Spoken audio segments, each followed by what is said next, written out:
Over the next 5 weeks, we're going to be talking all about journal activities. And this first week in the series, we're going to talk all about some really simple activities for beginners to use journaling to learn languages. So, a really critical part of getting not quitting learning languages is seeing progress, obviously. And it can be really difficult to feel like you're progressing when you can't create with languages. And a lot of journaling activities kind of can really require, in the traditional sense, can really require being at the B level or the intermediate level where you can create with language. And this week, we're going to focus on a few simple little activities for absolute beginners.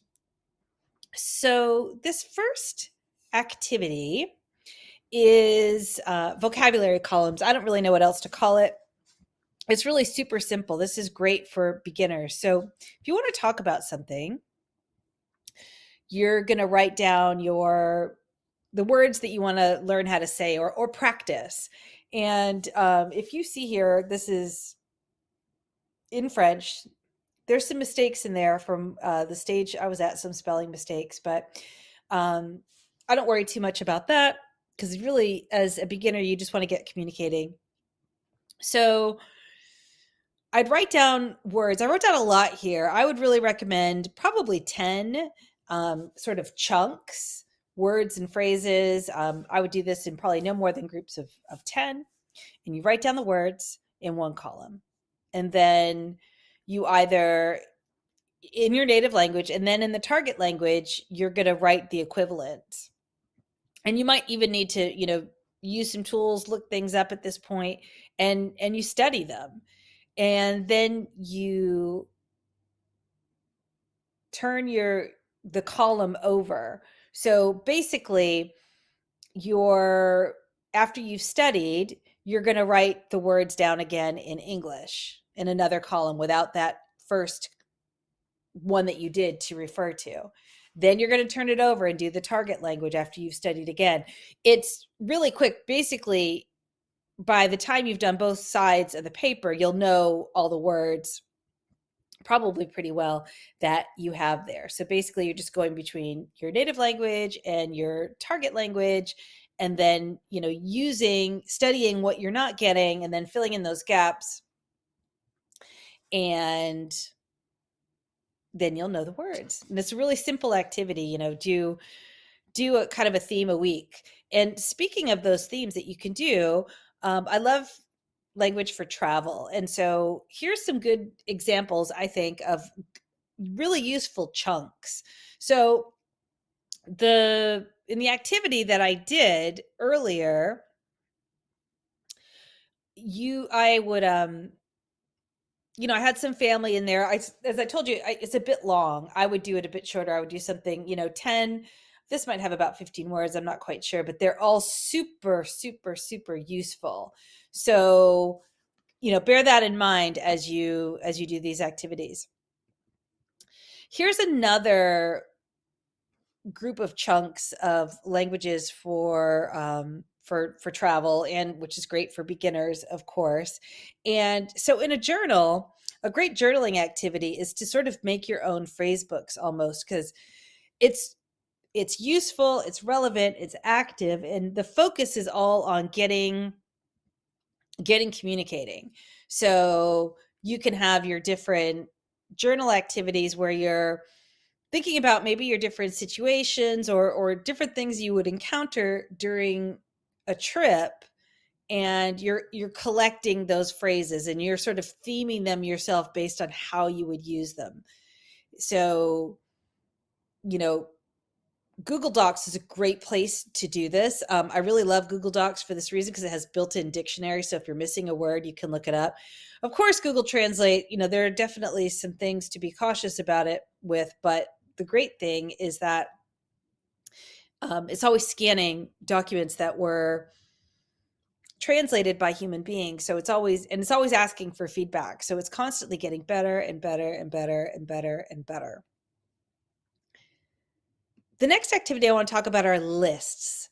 So this is a great activity for beginners. This is a shopping list I have in French.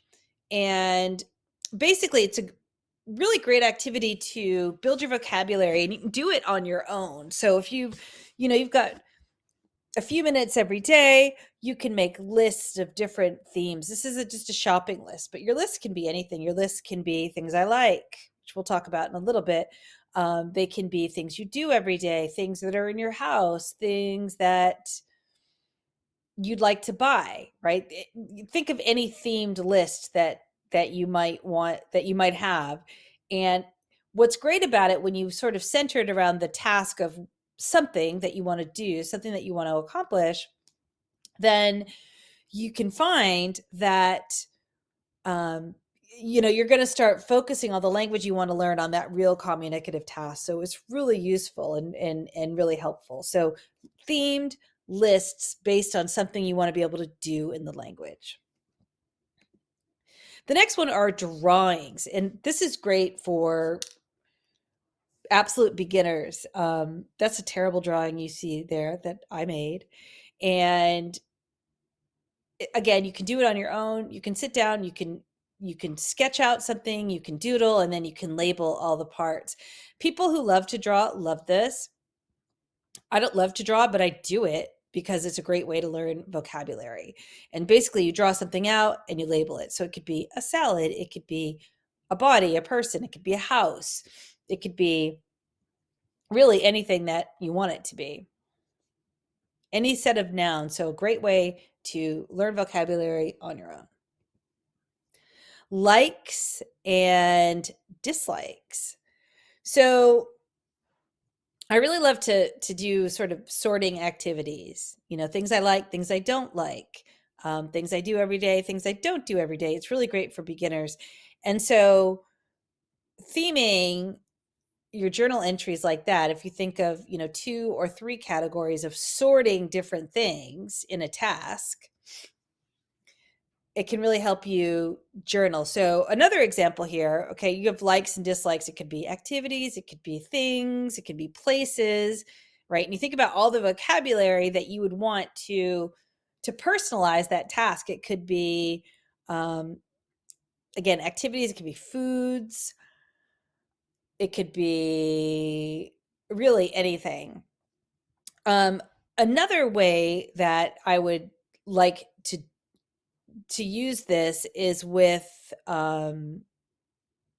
reading. So you can organize things in reading. So like things I liked about what I read, things I didn't like about what I read. So then you've got some input and you've got some output there. But really anything, it could be fruits and vegetables. And it's a great way to review vocabulary on your own. And so as you make these lists, you can, start filling in your gaps. Next week, we're going to talk a little bit more about beginning journal activities. Until next time.